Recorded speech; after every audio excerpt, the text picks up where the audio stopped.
Hey everybody, welcome back to my channel. This is G's World. My name is G, and today I am going to continue my journey into the Warhammer 40k lore and history.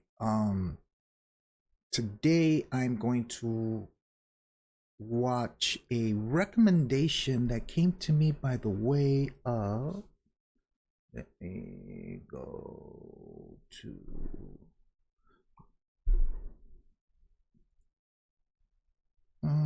no wait. A gentleman by the name of Dominic 36127. Thanks for the suggestion, brother. He suggested I watch these two videos, so I'll watch the first one. I have the other one already on my list. Though I do want to continue with the other channels videos and whatnot. So without further ado, man, let's just jump right in. He wanted me to see both of these, and in his comment said this would answer some of my questions in regards to one of my previous videos. So okay, I have everything queued up. I started off with the three-way thing, but whatever. Raw and uncut. Here we go. Let's check this out right here. Hi gang. So when people think of 40k, one of the first images that pops into their mind is that of a space marine. Power armored super soldiers carrying bolt guns and chainswords fighting in the name of the Emperor. They're one of the most iconic images of the game and the most popular faction by a mile. So in this video, I'm going to take a dive into their lore. Their history in the dark days of the Horus Heresy all the way through to the Indomitus Crusade and Primaris Marines of the 41st millennium, the process by which they're created, their organization, and their slightly strange role within or apart from the Imperium. Gonna have me a couple slices of orange. Yeah, mute the mic so you guys don't hear me chewing. The Adeptus Astartes in 40k are the spear tip of the armies of the Imperium, an ancient institution older and more mysterious than almost any other. 1,000 chapters of 1,000 space marines spread across the galaxy and defending the Emperor's realm in whatever way they see fit. They exist almost on the fringes of Imperial society as isolated monastic brotherhoods of near-immortal post-humans, still bound by the distant oaths taken by their primarchs and equipped with ancient arms and armor, much of it impossible for the Imperium to... Hold on here. So you said 1,000 different... I'll go with factions. I don't remember the word. Let's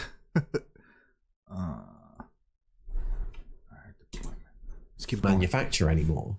The Space Marines themselves are the pinnacle of Imperial genetic science, transformed through the use of gene seed into warriors faster, stronger, more resilient and more determined than any baseline human. Walking weapons able to endure the harshest conditions in an unceasing battle, and they famously know no fear. But this was never really the intention for the Space Marines, and much of their role within the Imperium of the 41st millennium owes a lot to events 10,000 years before, during the war known as the Horus Heresy, and the reorganization of the Imperium in its aftermath would force the Space Marines to adapt and become... I've actually heard of the Horus Heresy. I don't know what it is, but I'll find out. The knightly orders we all know from 40k. The history of the Space Marines starts in the late 29th millennium on Terra, as the Emperor cemented his hold on the planet during the Unification Wars. Genetically altered warriors were pretty common at the time, and the Emperor already had armies of them. The elite Legio Custodes, his bodyguards, were the pinnacle of his genetic art, but each warrior was a massive investment in time and resources to create.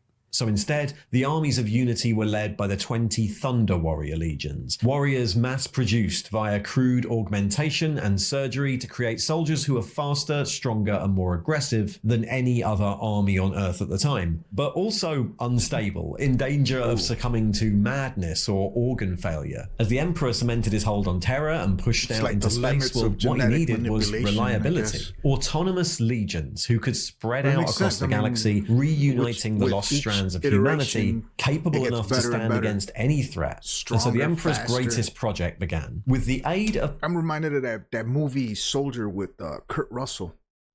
the perpetual Erda. You see it in the movie too when they bring in the new super soldiers, and yeah, he puts 3 of his older dudes against one young dude. He tears them all up, and then they get rid of them because that's the future. But little did they know, it's the experience that counted. That's what made him far more dangerous than the new guys.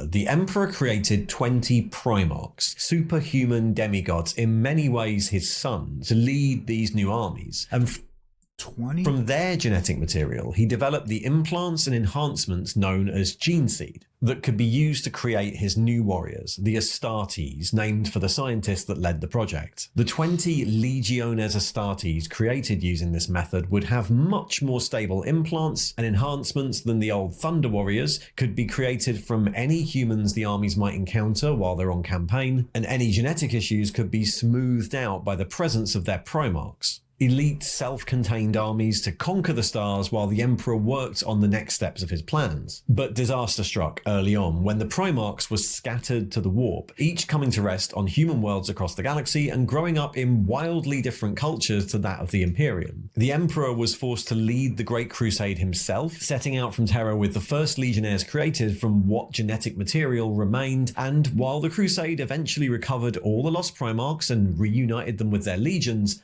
problems started to arise. Hello, Mark Barton here from Sandy Hook Promise. On December 14th, The legions at this time were the spearhead of the Great Crusade, forces numbering in the hundreds of thousands and equipped with the best the Imperium could create, from powered armor to esoteric fighting vehicles to the ubiquitous bolt gun. Over time, they settled on particular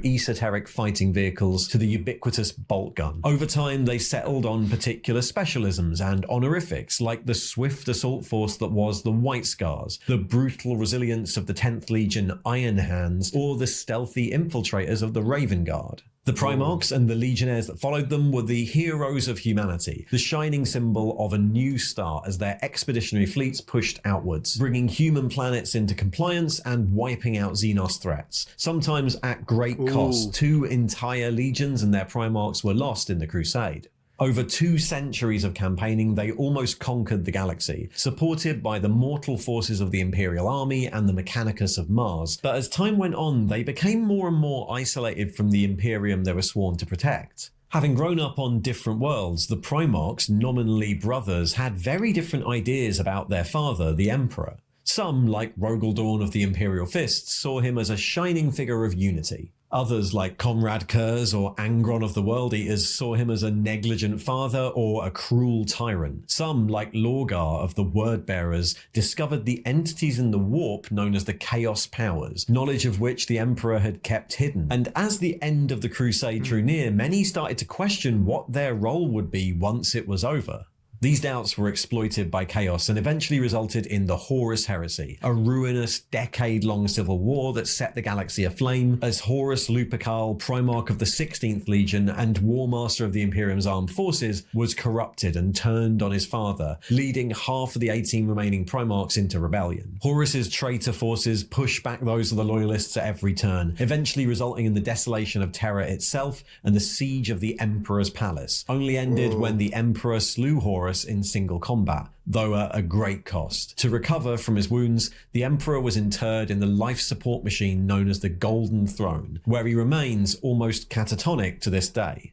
By the end of the heresy, the Imperium was ruined, and the So what? Well, nah, I'll just ask later. legions reduced to a fraction of their original strength. The traitors fled into the Eye of Terror, a great galactic warp storm, and over time they became the faction known as Chaos Space Marines, or Heretic Astartes. But the Loyalists started to rebuild. Robert Guillermin, Primarch of the 13th Legion, the Ultramarines, enacted sweeping changes to make sure that no individual could hold so much power as Horus once did. As part of this, the old legions were broken up into chapters, a term borrowed from the old legion organizational standards and now used for a formation of around 1,000 warriors. One of these chapters would retain the name and heraldry of the old legion, but the others would adopt new names and new heraldry, often being led by veteran captains from the original chapter. This was called the Second Founding, and these new chapters became known as successor chapters, each an autonomous and self-reliant organization stationed to watch over specific areas of the Imperium, as the purpose of the Space Marines shifted from crusading and conquest to defending what remained.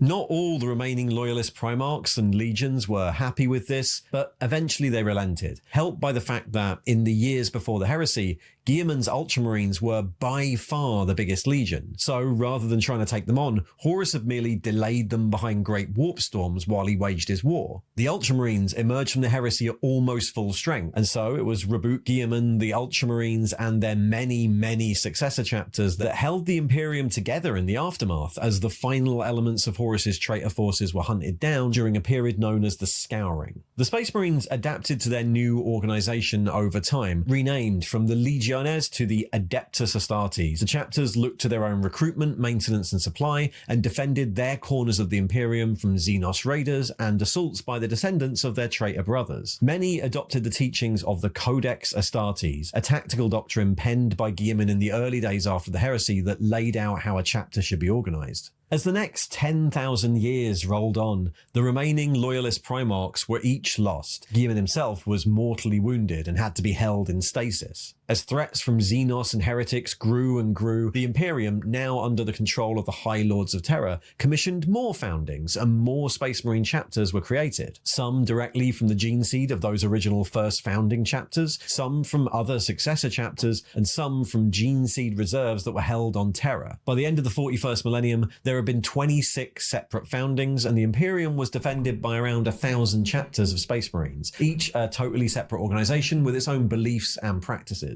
These foundings were sorely needed. Over time, some chapters had been destroyed in battle, some had turned renegade, some had succumbed to barely hidden genetic flaws, and many more were chronically undersupplied and understrength. Their armor and equipment considered ancient, irreplaceable relics as the Imperium came under assault from the greatest chaos incursion ever known, Abaddon the Despoiler's 13th Black Crusade. But as world after world fell and the Great Rift spread across the galaxy, the ancient Space Marine chapters received unexpected reinforcement. That's wild. I know, yeah, the Tau Empire's over here. I was checking out a different map, but it's about the same. Well, different colors, you know, but yeah, I was checking this out. Eventually it'll stick in my brain. There's a lot of information. Where's Terra? Oh, it's right there. Terra and Mars. So that's Earth. Yeah, I'm curious to see, like, I'll do this later, just on my own. But I'm gonna overlay this map onto Star Trek. Just to see where, like, the Romulan Empire and everybody else is in relations to all of these. All right, let's keep going.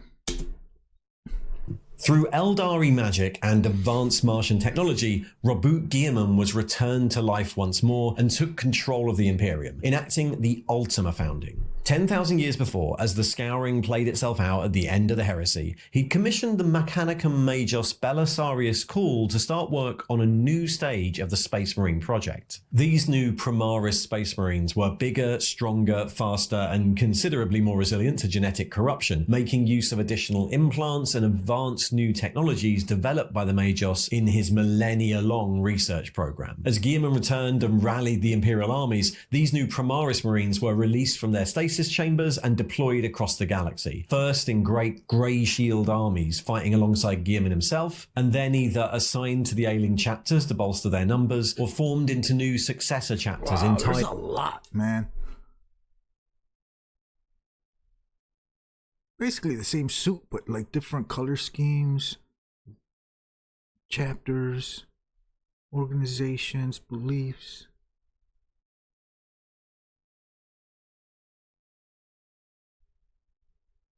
It looks so cool. Insignium, starters. I'll find this later.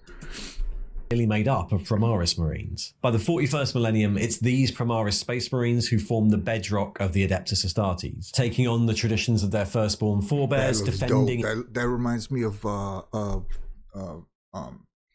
Ah!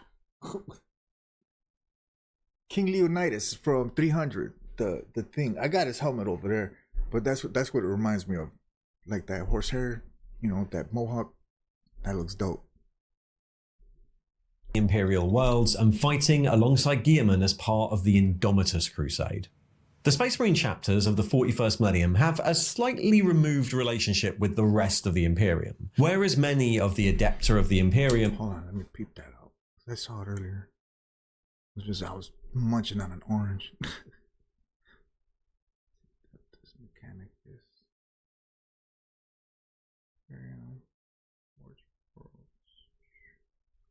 Shrine Worlds.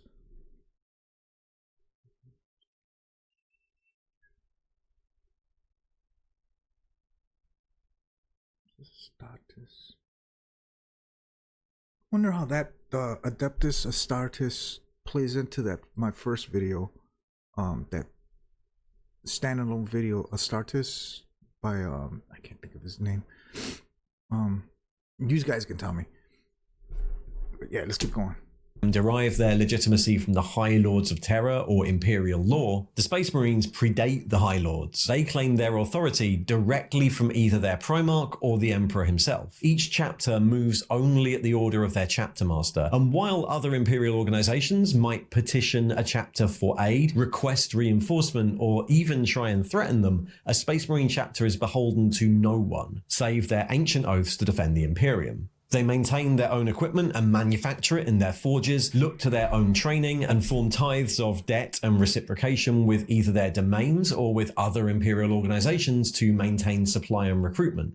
And with 1,000 chapters extant across the Imperium, the manner in which they organize all this varies considerably. Many chapters have stewardship over a particular planet, claiming it as their domain to recruit from as they will, and ruling from a fortress monastery. Sometimes these are populous or civilized worlds, but often these chapter planets are kept in a primitive state to try and generate the hardiest recruits. The population might be aware of the Astartes walking amongst them, or speak of feared legends of the Emperor's sky angels coming to take away their young. And Space Marines are recruited young, typically before the onset of puberty, often through trials that become ritual for the human populations of their worlds. These processes are designed not only to select the most physically strong, fit and determined individuals, but more importantly, the most genetically compatible. The process of creating an Astartes is a costly investment, and rejection of implants a constant risk. Once accepted, the recruit has 10 years of permanent training and constant surgery to look forward to. His bones and muscles will be strengthened and his natural growth hormones enhanced, so that by his early teens he's likely considerably larger than an adult human. He'll be implanted with organs that improve his sight, hearing and reaction speeds and reduce the need for rest. At the same time, the recruit will endure a punishing regime of hypno-indoctrination and psychosurgery to both activate these new organs and condition them into fanatically loyal soldiers. By the end of the process, in their late teens, the recruit will be a 7-foot-tall super soldier, vastly stronger than a normal human, practically immortal, and with the ability to spit acid, enter suspended animation, and absorb their enemies' memories by eating their brain matter. Damn. But at the same time, much of what makes them human will have been burned away. Few recruits can process the full range of human emotions, understand art, or even remember their names or families from before they were recruited. They're often referred to as post-human or transhuman, something that used to be human but are now forever separated. Peerless warriors, the angels of the Emperor, immortal defenders of humanity, but also rigid, zealous fanatics, unable to relate any more to the baseline humans they're sworn to protect. As the recruits near the final stages of implantation in their late teens, they'll serve in their chapter's scout company, learning how to function on the battlefield and putting into practice all that hypno-indoctrination. The scout company is one of 10 companies in a traditional chapter, as dictated by Guilliman's Codex Astartes, though not all chapters follow it as rigidly as some do. The 10th company takes on reconnaissance and sabotage roles, fighting with light weapons and in lighter armor, until, by this point a veteran of multiple campaigns, the recruit receives their final implant, the black carapace that allows them to bond with and control Astartes' power armor. and from that point they're transferred into one of the line companies. According to the Codex, the likely next step will be service in one of the reserve companies, the 6th, 7th, 8th and 9th, each of which specialise in a specific role, either fire support with heavy weapon configurations like Devastator squads, or the Primaris Hellblaster squads, an assault company in a close combat configuration like assault squads, Inceptor squads, Outrider and Biker squads, or a line company comprised of tactical or intercessor squads, or serving as vehicle crews for the other companies. From there, the next step might be service in one of the chapter's 4 battle companies, the main forces deployed to an engagement, each consisting of a mix of the above units centered around a core of tactical and intercessor squads. Finally, if they survive, a grizzled and honored veteran of the chapter might eventually find service in the first company as specialist veteran squads, all wearing the hallowed and ancient Terminator armor. Each company is led by a captain, along with a number of other officers like lieutenants, sergeants, or the ancient who bears the company standard, and also includes support elements like a motor pool of transport vehicles or dreadnoughts, massive heavily armed walkers containing the body of a mortally wounded veteran space marine. In theory, with each company comprising 100 fighting marines, this means a chapter should have an effective strength of around 1,000 marines. Armory.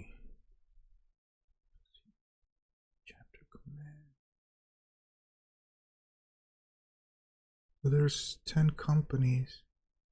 So you start at the bottom and work your way up. That Terminator armor, that sounds badass. Gotta look that up. Let's keep going. But that number is only ever a rough estimate. For one thing, they're all strength of around comprising 100 fighting marines. This means a chapter should have an effective strength of around 1,000 marines, but that number is only ever a rough estimate. For one thing, they're always deployed, so there are constant losses, but there are also numerous other departments within the chapter separate from these 10 companies. The chapter Forge builds and maintains the chapter's equipment and armor. Its tech marines receive training on Mars itself by the Mechanicum, and the master of the Forge controls the assignment of the chapter's heavier vehicles, battle tanks like the Predator or Repulsor, or heavy transport vehicles like Land Raiders or Thunderhawk gunships. The Reclusiam is the domain of the chapter's chaplains, responsible for both the traditions and ceremonies of the chapter, as well as the spiritual and, I guess, mental health of the chapter's warriors. I mean, given the training process, maybe take that with a pinch of salt. Most companies will be assigned a chaplain to inspire its warriors on the battlefield and reinforce the chapter's beliefs. While some Space Marine chapters, like the Red Scorpions or the Black Templars, follow the teachings of the Imperial faith and worship the Emperor as a god,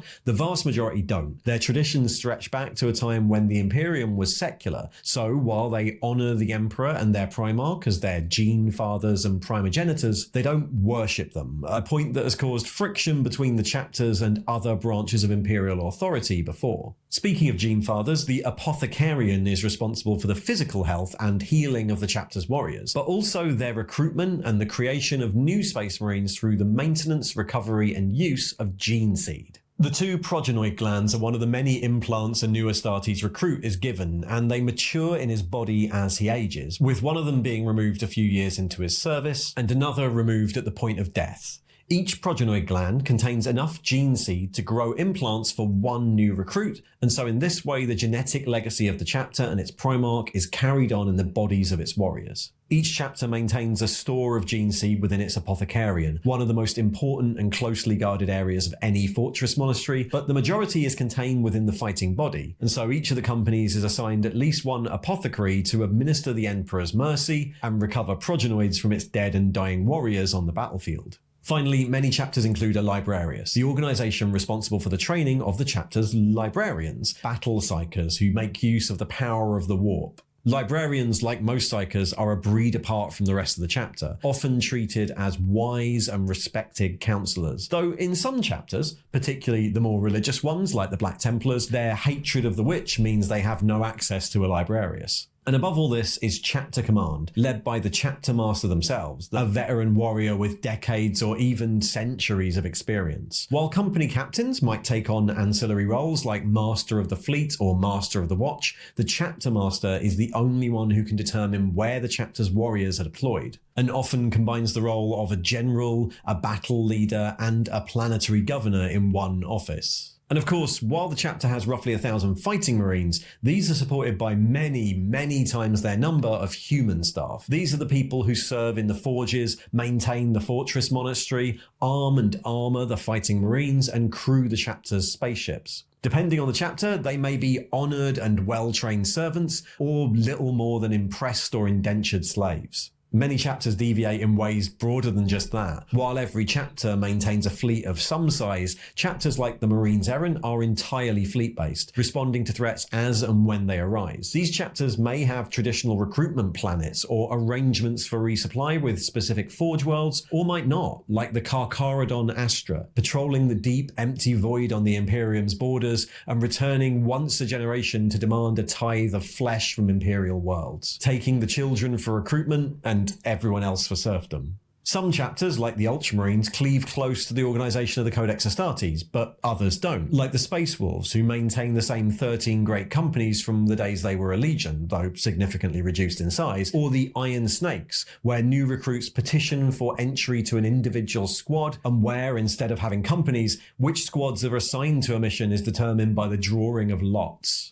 And then cultural differences, markings, or traditions vary even more than that. Chapters often adopt the traditions of their home planet. They may appear glorious and inspiring, or savage and primitive, like high-tech special forces or brutal barbarian warriors, depending on where they come from and where the observer comes from. While the classical image of the Space Marine is familiar to humans across the Imperium, few humans will ever actually see one. And when they do, it can be an unsettling or even terrifying experience. A transhuman dread engendered by their physical size and warlike manner, or just culture shock at how different and removed the Astartes are from the masses of humanity. The Space Marines of Warhammer 40k are a symbol for the Imperium in more ways than one. They're the mightiest warriors ever conceived, superior to a baseline human soldier in every way, but in many ways less than human. Child soldiers kept in a state of arrested development. They're immortal but live only to die in battle. They're the most potent armies at the Imperium's disposal, but its authorities can't give them orders, can't control what they do or where they fight. And while every child in the Imperium recognizes their holy image, in reality, they're often terrifying killers, the ultimate protectors with little regard for the lives of those they protect. And for every story of a glorious victory against the odds,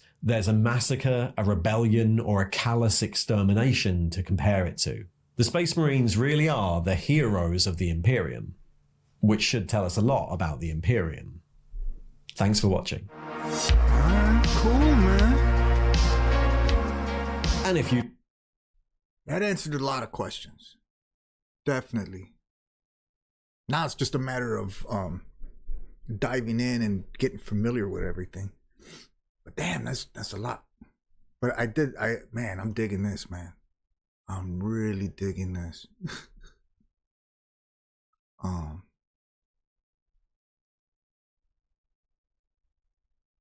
Yeah, I'm thinking. It's like, brain fart, long day. Man, that was quite interesting. Hold on, let me go back to over here. Yeah, that's wild. The Black Templars, I think that was.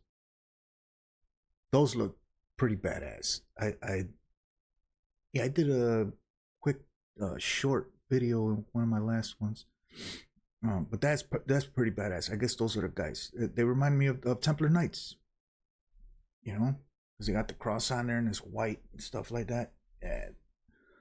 But overall, this is dope. I got a long ways to go. That's all I know. But yeah, after I'm done with this, then I'm gonna dive into some of those maps and check those out. It's just a matter of getting familiar with everything. It takes time. But so far, so good. What's the brother's name? Apologies, man. I'm just terrible with names. Oh, yeah, right here. Dominic36127.